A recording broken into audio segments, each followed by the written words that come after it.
दोस्तों यहाँ पर बनी है आम और प्याज की सीक्रेट सी चटनी, जिसको आप पूड़ी, पराठा, सब्जी, चावल जिसके साथ खाना चाहें खा सकते हैं। इतनी तेज गर्मियाँ पड़ रही हैं कि बार बार किचन में जाने का मन नहीं करता। तो एक बार आप मेरे कहने से इस तरीके से चटनी ज़रूर बनाइए। इस चटनी को बनाने के लिए ना तो गैस की ज़रूरत पड़ेगी, ना ही आपको यहाँ पर तेल की ज़रूरत पड़ेगी, और ये चटनी चलेगी आपकी हफ्तों। तो कम मेहनत में अच्छी चीज़ें बनाना सीखिए। आसान तरीके से मेरा खाना सिखाना एक मिशन है।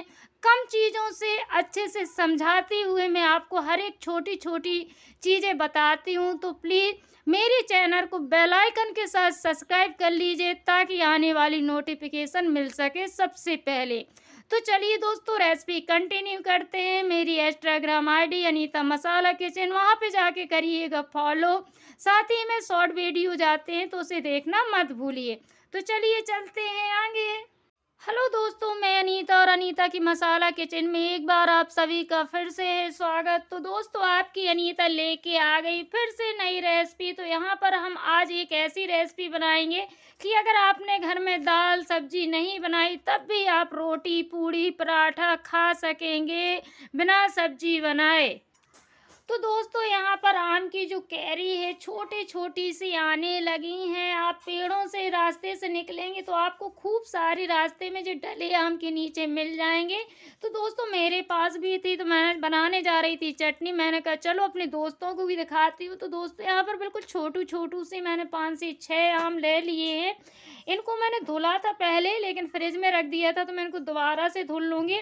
साथ ही में एक बड़े साइज का लिया हुआ है प्याज, 8 से 10 लहसुन की कली ली हुई है, थोड़ी सा लिया हुआ है पुदीना, ताज़ा पुदीना है, और यहाँ 4 मिर्च ली हैं। तो यहाँ पर हरी वाली ही मैंने लाल मिर्च ले ली 2, और 2 ले ली हैं हरी मिर्च। अगर आप चाहें तो सूखी वाली मिर्च भी डाल सकते हैं, बहुत अच्छा टेस्ट आएगा। खूब सारा ले लिया है हरा धनिया, यहाँ हमने इसके डंठल समेत लिया है। अभी हम इसको तोड़ लेंगे, मोटे डंठल हटा देंगे। तो चलिए यहाँ हम सामान को पहले रखते हैं साइड में। यहाँ पर बहुत कम समय से हमारी जो रेसिपी है कंप्लीट होगी, और इसमें ना तो गैस जलाना होगा, ना एक बूंद तेल का प्रयोग होगा। बस ऐसे आसानी से ही हम इसको यूज कर पाएंगे। तो लीजिए, यहाँ मैंने आमों को फिर से धुल लिया। अब यहाँ आम बहुत छोटे हैं तो हम इनको छीलेंगे नहीं। अगर आपके पास बड़े साइज का आम है तो उसका जो छिलका है वो कड़ा हो जाएगा, तो आप उसको छील लीजिए। यहाँ पर देखिए, मैं एक ही उसमें बर्तन में काटती जाऊंगी, तो मैं आम के यहाँ 4-4 टुकड़े कर लूँगी। अगर आपका आम ज़्यादा बड़ा है तो आप छोटे बड़े कर लीजिए। बस जे अंदर का जो बीज है इसको हटाना बहुत ज़रूरी है, नहीं तो अकड़ाहट आने लगेगी। और आम की चटनी किस किस को पसंद है कमेंट करके ज़रूर बताइए। ऊपर का जो पार्ट हटा देना चाहिए, किसी भी सब्जी का हमें ऊपर का पार्ट यूज नहीं करना होता है। तो दोस्तों, हमने आमों को कट कर लिया। मिर्च के भी हम 2-2 पीस कट कर लेंगे, डंठल हटा देंगे, डंठल की ज़रूरत नहीं है। झटपट से आपकी चटनी बनेगी और सबको बहुत पसंद आती है। और एक बात बताऊं, बहुत सीक्रेट, अगर आप इनको सूखी हुई रोटियों के साथ इस चटनी को खाते हैं तो सच में मज़ा आ जाता है। यहाँ प्याज को मैंने छील के पानी में डाल दिया था ताकि इसकी स्मेल चली जाए। इस दिनों की जो प्याज आती है उसमें बड़ी ही स्मेल होती है, तो हल्का सा स्मेल को कम करने के लिए आप काट के प्याज को तत्काल पानी में डाल दीजिए। ये मतलब छील के डाल सकते हैं या काट के, जैसे भी आपको उचित लगे। और इसके भी हम रफली पीस कट कर लेंगे।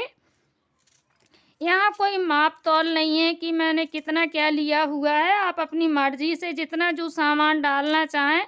अगर आपके पास बड़ा आम है तो 1 डाल दीजिए, अगर छोटे छोटे वाले हैं तो मेरी तरीके से 5-6 डाल दीजिए। अब यहाँ जो धनिया था दोस्तों, देखिए मैंने इसका बड़ा वाला डंठल हटा दिया, क्योंकि जी मिक्सर में पिसता नहीं। और इसके ये वाले डंठल मैंने ले लिए, इनसे जो हमारी चटनी का टेस्ट है बहुत ही अच्छा आता है। लेकिन गलती से आप ये वाले डंठल सब्जी में मत डाल दीजिएगा टेस्ट के लिए, नहीं तो फिर सब्जी आपकी बेकार हो जाएगी, वो खाए नहीं खाएगा। धनिया को भी मैंने धो लिया, डाल दिया। अब यहाँ पुदीना भी डाल रही हूँ। अगर आपके पास पुदीना नहीं है तो कोई बात नहीं, स्किप कर सकते हैं, और अगर है तो डालिए, टेस्टी चटनी बनेगी। अब सारी यहाँ ले लिया मिक्सर जार, जिसमें अपनी सारी चीज़ों को डाल देंगे। तो सबसे पहले मैंने धनिया ही डाल दिया, क्योंकि धनिया अगर हम ऊपर रखते हैं तो क्या होता है, कई बार मिक्सर चलता ही नहीं है। अब इसमें हम 2 पिंच के लगभग डाल देंगे हींग, टेस्टी बनेगी। और अब यहाँ पर थोड़ी सा जीरा डाल देंगे। तो देखिए मैंने 1 चम्मच के लगभग जीरा लिया है। जीरा आप जितना डालेंगे उतनी टेस्टी आपकी चटनी बनेगी। तो मैंने 1 चम्मच छोटी भर के जीरा लिया हुआ है। अब टेस्ट के रिकॉर्डिंग इसमें हम डालेंगे नमक। तो यहाँ पर मैं आधा चम्मच ले रही हूँ सादा रेगुलर नमक। चटनी में ज़्यादा नमक बिल्कुल भी अच्छा नहीं लगता। और चौथाई चम्मच से कम ले रही हूँ काला वाला नमक। एक बार आप मेरे कहने से ज़रूर डालिएगा। अब चलिए हम इसका